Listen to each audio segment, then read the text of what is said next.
તો જય દ્વારકાધીશ ને જય શ્રી રામ મિત્રો, મારા ડફોડ જેવા નવા મિની વ્લોગમાં તમારું હાર્દિક સ્વાગત છે। મિત્રો આપણે ખરાબ બપોરે નાયા ધોયા વગરના તૈયાર થયા, પણ આપણે ઘરે પાછા આવી ગયા 25-30 માંગા આવી જાય એવા બાબલા જેવા થયા હતા। પછી મિત્રો આપણે દેવા જવાની હતી પરીક્ષા, એટલે આપણે પરીક્ષા દેવા જવાની હતી, એટલે આપણે માતાજીના મંદિરે ગયા, માતાજીના દર્શન કરવા ગયા હતા। તો આપણે અલગ જ ચમકારો આવી ગયો, અને પછી માતાજીના દર્શન કર્યા, આવડમાં, ગાત્રાળમાં, વાછડા દાડા અને બીજા ગાત્રા બધાના દર્શન કરીને તમને પણ બતાડી દીધા। અને પછી આપણે ચડી ગયા રોડે, અને રોડે ચડીને ડાયરેક્ટ ગાય માતાના, શંકર બાબાના, પોઠિયાના બધાના દર્શન કરી લીધા। અને હું તો હરક પદુડો હોઉં જ, એટલે મેં તમને મારું મોઢું પાછું બતાવી દીધું।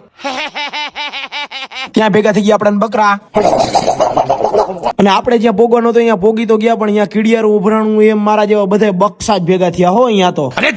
પછી પેપર પૂરું થયું એટલે બધા બક્ષા છૂટા હતા, કેમ 500 વર્ષથી જેલમાં પૂર્યા હોય ને આજ માંડ કાઢ્યા હોય એમ બધા ભૂરાયા થયા હતા। અચ્છા, પછી આપણે જવાનું હતું દુકાન હાટું હોપારી લેવા, એટલે આપણે વયા ગયા હોપારી લેવા। પછી મિત્રો 2 દી હું જયારે ફ્રીજ ખોલું ત્યારે ગોલો ભટકાતો હતો, એટલે આજે હું એને કાચો ખાઈ ગયો ઘરે આવીને। कौन है ये लोग? અને પછી તો ભાઈ અમારે એક મેના રાણી છે, એ દરરોજ ના હેવાયા, અમે બેહુ આવી એટલે એને આવવું જ પડે। એટલે પછી આપણા કૌશલભાઈ એને ઉર્ફે કવો એને ખંજોરવા માંડ્યા। આ પ્રેમ છે સાહેબ।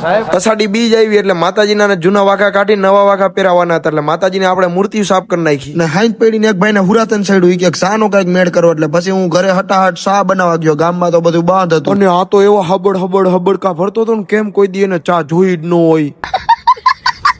અને પછી ફાઇનલી રાતના 1:30 વાગે માતાજીના નવા વાઘા પહેરાઈ જ ગયા, અને પછી અમારા ભાઈ વયા ગયા એના ઘરે, અને છેલ્લે પછી હંજેરો કાઢવાનો વારો તો અમારો જ આવે, એટલે અમે હંજેરો કાઢી નાખ્યો। અને માંડ નવરા થયા તા આ ભાઈ નવું કાંડ કર્યું, આ લોક દેવાતો નતો, એટલે ભાઈ ફૂલ મુંજાણા હતા। અને પછી વાગી ગયા હતા મિત્રો રાતના 2, એટલે આપણે વ્લોગ અહીંયા જ ખતમ કરી દીધો। અને આજનો વ્લોગ કેવો લાગ્યો કોમેન્ટમાં જરાક કહેતા જઈજો, ને લાઈક શેર સબસ્ક્રાઇબ કરવાનું ભૂલશો નહીં। જય દ્વારકાધીશ ને જય શ્રી રામ ને જય માતાજી।